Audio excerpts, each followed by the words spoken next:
Assalamualaikum warahmatullahi wabarakatuh. Waalaikumsalam warahmatullahi wabarakatuh. Dan selamat pagi. Alhamdulillah rabbil alamin wa bihi nasta'in wa ala alihi washabihi ajma'in amma ba'd.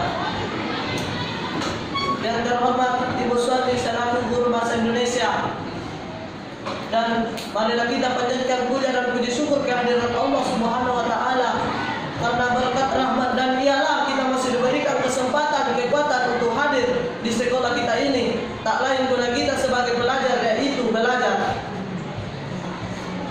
Dan tidak lupa pula kita kirimkan salawat serta salam atas junjungan Nabi besar kita Muhammad sallallahu alaihi wasallam. Allahumma shalli ala sayyidina Muhammad wa ala ali sayyidina Muhammad. Jadi tema ceramah yang saya bawakan pada pagi hari ini yaitu taubatlah, bergaul secara bebas. Jangan takut dengan perubahan kecuali perubahan itu sendiri.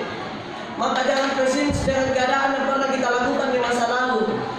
Allah menutup aurat orang yang memiliki masa lalu, dan orang yang berdosa seperti kita ini memiliki masa lalu.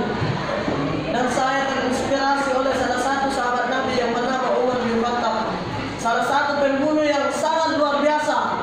Malah Rasul pun akan dibunuh oleh Ali bin Khalid sampai Mina Bung Komar.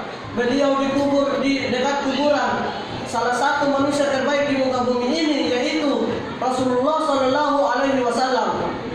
Jadi kita dapat termotivasi bahwa Allah dapat melihat orang yang bertaubat. Jadi kesimpulannya, taubatlah sebelum ajal menjemput. Sebelum saya menutup, saya ingin sedikit berpatun.